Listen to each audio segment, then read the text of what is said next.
नमस्कार मित्रांनो, स्वागत आहे तुमचं आपल्या नवीन एका व्लॉगमध्ये. मी आणि संतोडी चालू शरद काका त्यांच्याकडे. काका त्यांच्यात पाहून आले. त्यांचं काहीतरी काम होतं म्हणताना आम्हाला लोन दिले अर्जुन दादानं. चार्जिंगवरची स्कूटी घेऊन चाललोय. तसं पाऊस बारीक झिरमाट यायला लागलं होतं आणि आता व्लॉग चालू केलं बंद झाले बघा. ते पावसाची चुकी आहे, माझ्याकडे चुकी नाही. संत्या काय मुद्दाम करत नाही. मित्रांनो, थोड्या वेळासाठी पाऊस उघडला आहे. तेवढ्याच काकांनी काम लावल्यात. ट्रॅक्टर घेऊन चाललोय हनुमंत काका त्यांच्याकडं. त्यांच्यातनं पालकट्ट भरून आणायचा. मी ट्रॅक्टरवरून चाललोय आणि अर्जुन दादा हेलिकॉप्टर घेऊन आलाय आणि संध्या पण आला की हो. अर्जुन दादा संध्याला पण घेतलं.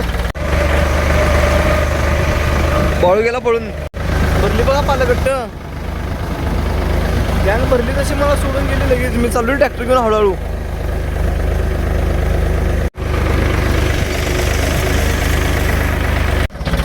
मित्रांनो, पाठीमागे गट्ट्यांना फक्त एका दोरीने बांधलंय म्हणता लय हळू जायला लागले. व्ह्यू बघा कसं दिसतोय.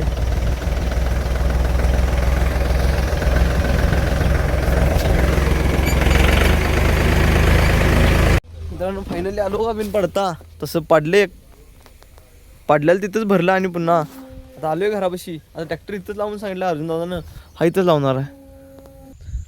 मित्रांनो, पालकट्ट काय झोपच लागली एकदम. आता सध्याला चाललोय वैरण टाकायला जनावरांना. अर्जुन दादानं कुट्टी वगैरे करून ठेवल्या. धाराबिरा सगळ्या आवरल्यात अर्जुन दादानं. फक्त वैरण टाकायची राहिल्या. सिंगल पीसची मोटर एक लय उशीर चालू आहे. ते एक बंद करायच्या पडते आता.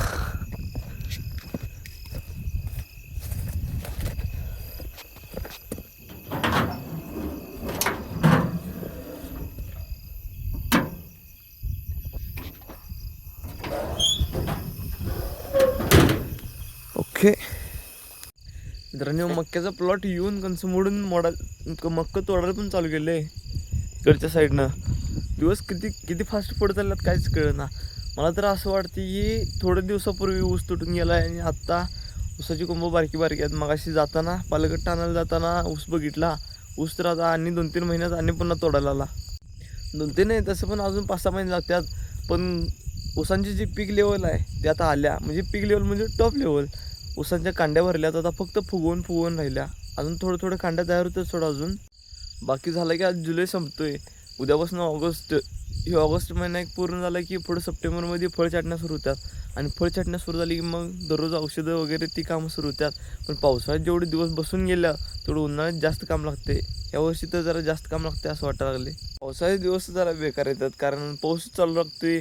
काम बी काय करता येत नाही आणि ती कामं पेंडिंग पडली असते ती उन्हाळ्यात करायला लागतात. आता जिथं उभारली तिथलीच काम सांगतो. आपण तो डाम उभा करून ठेवला आहे व तिथं आहे. त्या पोलाचं अजून कनेक्शन घ्यायचं आहे. इथं व्यवस्थित सिस्टमॅटिक लावायचं आहे. इथं फिल्टर बसवायचा. पाणी इथनं फिल्टर होऊन जाणार. पण आता बागेला वगैरे खतं सोडताना इथनं सोडायला यावं अशी सिस्टीम करायची आहे. बाकी विहिरीत अजून दुसरी मोटर सोडायची आहे. सिंगल पीसची मोटर नव्हती अजून, ती दुसरी दारात रिपेअर होऊन पडली ती एक मोटर विहिरीत सोडायची आहे. ही जागा सगळी सिस्टमॅटिक करायची आहे. ही कुठं तर म्हणजे सगळ्यात पहिला तर कुठं पण मुरगाच्या व्याया केल्या त्या सगळ्या बघा एका कडं त्या पोलापाशी तर एका कडसनं रचत आलं पाहिजे. आता ती जागा हे पडलं आहे काय म्हणतात त्याला, भुस्सा पडला आहे आणि तिथं वाळा कडबा पडला आहे मक्याचा. ही दोन्ही पण आता झाल्यात वेस्ट. त्याला तर पेटवून टाकायला पाहिजे.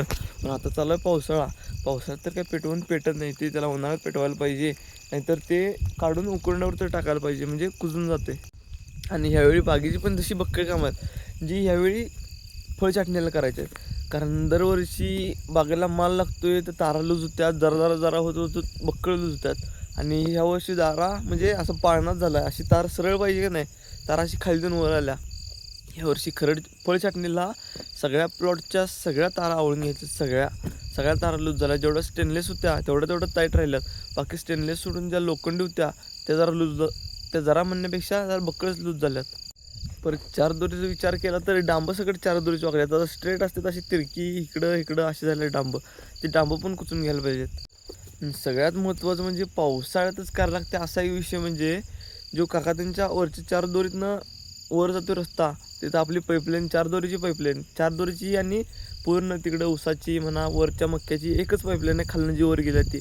आणि ती पण झाल्या उघडी. तुम्हाला वरती कधीतरी गेलं तर ते दाखवतो. पाईपलाईन उघडी झाल्या त्याच्यावरती काहीतरी मुरुम मधून चालत नाही. कारण मुरुमाचं दगड जर घुसलं वरनं ट्रॅक्टर गेल्यावर तर ती पाईपलाईन लिकेज होते आणि ती पुन्हा उकरायला लागते. आणि मुरुम उकरायला लय दमवते. तिथं फक्त माती नेऊन होताला पाहिजे. असो एवढं सगळं बोलून माझ्या तोंडाला फेस आला. आता ही भरलेली पाटी नेऊन जनावरांना घालतोय, लास्ट पाती राहिल्या.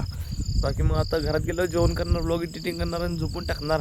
अजून अशी बरीचशी कामं आहेत जी मला आत्ता सांगता पण येत नाहीत आणि टप्प्याटप्प्यात तुम्हाला कळत जातील. भेटूया आपल्या नेक्स्ट व्लॉगमध्ये. बाय. उद्याच्या व्लॉगमध्ये आपण कन्सम ओढायचे.